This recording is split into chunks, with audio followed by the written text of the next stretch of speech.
Hey, welcome back PetaPixel viewers. It is Chris Niccolls here, and today I'm going to show you guys the continuation of a legendary lens series. I have the latest Tamron 90mm f2.8 Di3 VXD. I got it here on the Sony a7R5, and I just want to give you guys a bit of a history lesson here.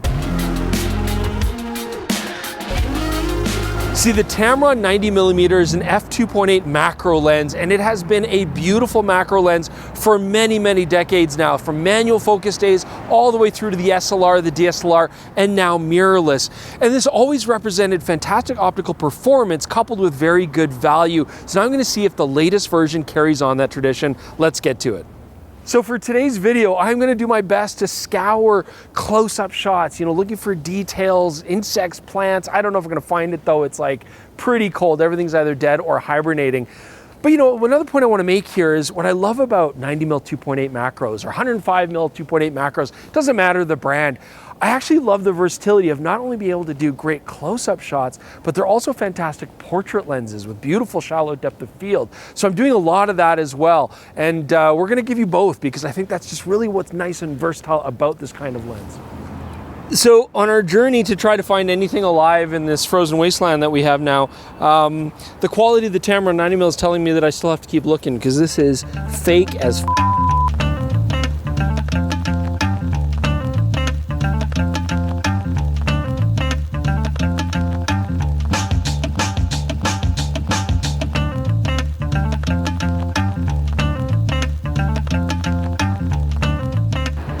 Okay.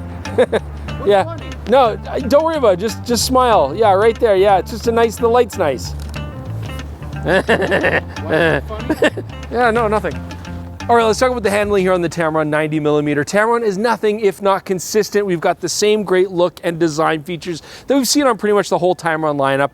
Plastic bodies, yes, but they're rugged and weather sealed, and I like the feel. Manual focus ring, it's a little bit loose, but it's smooth, and it does work very nicely for manual focusing. 67mm filter thread. Would they ever go with another diameter? I doubt it.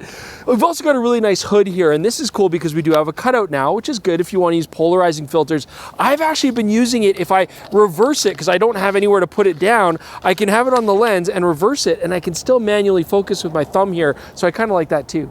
Now, of course, we've got the USB-C port here on the side of the lens, and that lets us use Tamron's fantastic app to customize the setup of this. I can customize the button here. I can change my focusing throw and sort of the linear or non-linear response of it. And I've also got a focus limiter here, which I've been using quite a bit for this macro lens. So we can go just full range, or we can go from a moderate range to infinity to speed up focus for, street shooting, just portraits. And I can also set the limiter just to the macro ranges, and that really speeds up the accuracy of my autofocus when shooting close-up stuff. We'll talk about that in just a bit.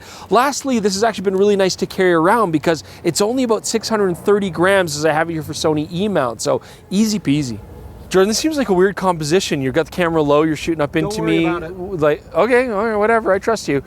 Okay, so let's talk about autofocusing performance on the Tamron 90mm. This is using Tamron's voice coil linear motors, they're VXD motors, and actually you can see here, very fast. When you're going at normal close-up ranges to infinity, very snappy. So portrait work, street photography, whatever, it's gonna handle it. And then I'm actually gonna say that up close macro, it focuses quite accurately and quickly as well. Obviously, if you're going from minimum focusing distance to infinity, it would be a little bit slower, but that never happens. But I'm pleased with putting the limiter on for macro specifically, and actually be able to autofocus quite effectively in those very close-up ranges. Okay, Jordan, so we're gonna take a portrait here for your Movember page, which I hear is doing really good, which is fantastic. Yeah, below. It's a great cause. The mustache, okay, yeah, okay. Anyways, I'm gonna do my best to work with it, okay? But you also went with like the beanie and the jacket, so I don't know, I'm thinking more of like a serious, darker kind of thing. Let's make it moody. Yeah, so no smiles, let's go moody. Yeah, chin out and down. You're giving me drifter. Yes, you're giving me undercover narc cop. Okay, so we're going for more of a serious theme with Jordan here, right? And I think it matches because we got like this kind of dark light. It's very flat. He's got the beanie on, the black jacket. I'm gonna make this a black and white photo. So what I really want is the background to be quite dark. I don't want it to really get much light other than what's coming out of our Westcott FJ400 flash here. So what I'm doing is I'm using 200th of a second as a shutter speed, f8, ISO 100, really cutting all the ambient light so it doesn't show up. My meter is showing very dark for ambient light. All the power is gonna come from this. This FJ400 is so powerful though. I'm at 5.0 as my power setting. And so even going through the Manu Ortiz Beauty Dish here, we're getting tons of power. So a really nice setup, beautiful soft round light out of this. I can still get a dramatic look or a soft look, whatever I want with this kit. You know, and just nice little tripod stand. It's uneven ground, so I've attached it here onto the fence. Working great. So if you want to get a similar setup to do shots like this, just out on the street without any cables, just click in the link in the description below or go to fjwestcott.com and shop for these yourself. But let's get back to shooting, Jordan. I want another shot here. Just, yeah, that looks nice. Straighten your head just a bit.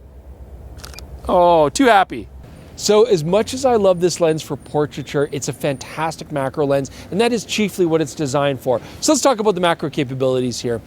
So first off, 1-to-1 life-size reproduction on a full-frame sensor. That's par for the course. It's excellent. We're also getting 9 inches of minimum focusing distance, which when you minus the 5 inches length of the lens itself gives us that 4 inches of working distance. That's about right. It's nice. I'm not worrying about blocking light as long as I don't have the hood on.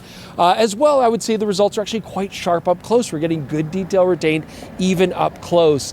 The main thing against this lens is going to be its lack of any sort of image stabilization. Tamron didn't put any VC or vibration control into this particular lens. And if you look at other contemporary choices like Nikon or Sony, those lenses do have image stabilization. So if you're really high-end macro photographers doing focus stacking or using flash, that's a moot point. It's not going to be a big deal. But if you are just wanting to walk around and get the occasional handheld close-up, you want all the stability you can get, and that is going to be a disadvantage for the Tamron. Okay, so let's talk about bokeh next here. And I mean, this is absolutely a lens that can achieve very shallow depth of field, not only because it's a 90mm f2.8, but also just the nature of macro lenses. You get very shallow depth of field up close. So I want that rendering to be natural and I want it to be pleasing. So you can see here when you're shooting wide open, you do get a nice cat's eye effect at f2.8, but stopping down even just past f4, we get nice round bokeh. And this is actually Tamron's first lens that has a 12-bladed aperture to give us that nice round shape stop down, much like this cut of steak. We're also getting very clean bokeh, no onion rings, but unfortunately we are getting a strong soap bubble effect. You can see that here. And so what I'm finding is if I'm shooting portraits or, you know, lots of backgrounds, you can see with the river here and the trees behind, it actually looks quite harsh, you know, a little bit distracting in the backgrounds. This isn't as big a concern when you're doing close-up stuff. The depth of field is so shallow there, you're not going to have huge transitions from near to far, but I will say overall the bokeh, although clean, a little bit frenetic, a little bit harsh.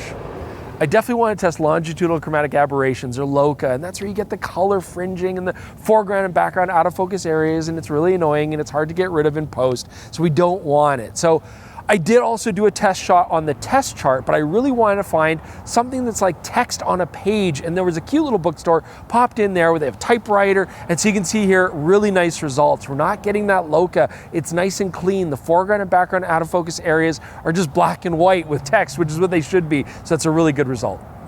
Okay, let's talk about sharpness because this is an easy talk, and honestly, it always has been. The Tamron 90mm lens throughout all its iterations has always been really good in this regard, but this is incredibly sharp. So looking at our test charts here, shooting the center at f2.8, you can see it's beautiful. Tons of detail, even tons of contrast. Stopping down to f5.6, I really didn't notice any difference.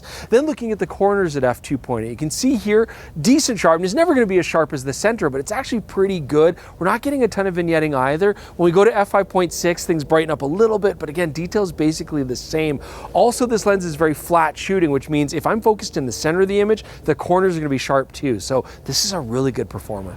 All right, guys, so my conclusion is I had lots of fun with this lens, not only for portrait work, but also for close-up. And I mean, the results speak for themselves. It's a very sharp lens. As you saw, you know, shooting flash portraits with Jordan's face, tons of detail, that's always the test. And this lens absolutely delivers the resolution that you're gonna want. I mean, look, this lens focuses fast, it gives fantastic results, and so the only real issue you're gonna have with this is the lack of image stabilization, and that does reflect the fact this has a lower price point. So, as I said earlier, if you're not gonna use image stabilization, if you're shooting on a tripod or using flash, that's not gonna be an issue for you, which makes this a really good value for the dollar. So I also think if you're a studio photographer, you might find a lot of joy with this lens. I did mention earlier, I don't necessarily love the look of busy backgrounds. You know, the bokeh is a little bit harsh, but if I'm shooting in the studio with studio flashes and backdrops, again, that's a non-issue. And optically, it's fantastic otherwise. So the other thing I want to point out here, This is going to be Tamron's, I guess, last prime lens, because they've said that they're focusing only on zooms, and that's really unfortunate because I think there's a lot to love about this lens. It's fantastic, and I wish they would keep making more primes. Anyways, I hope you guys enjoyed this look at the Tamron 90mm Macro. Please leave your comments below. Let us know what you think, and do check out the PetaPixel podcast. It's on this exact same channel, or you can listen to it on all your favorite podcasting apps. And lastly, I would really appreciate your support if you guys go to PetaPixel.com and check out our membership. This is a very small fee, $3 a month or $30 a year, and it'll take off all the ads as you're looking up articles. And that's not all. There's going to be a lot of extras as well for members that you'll definitely enjoy. So do check that out and support the channel. Sign up today. Thanks so much for joining us. We'll see you soon with more on PetaPixel.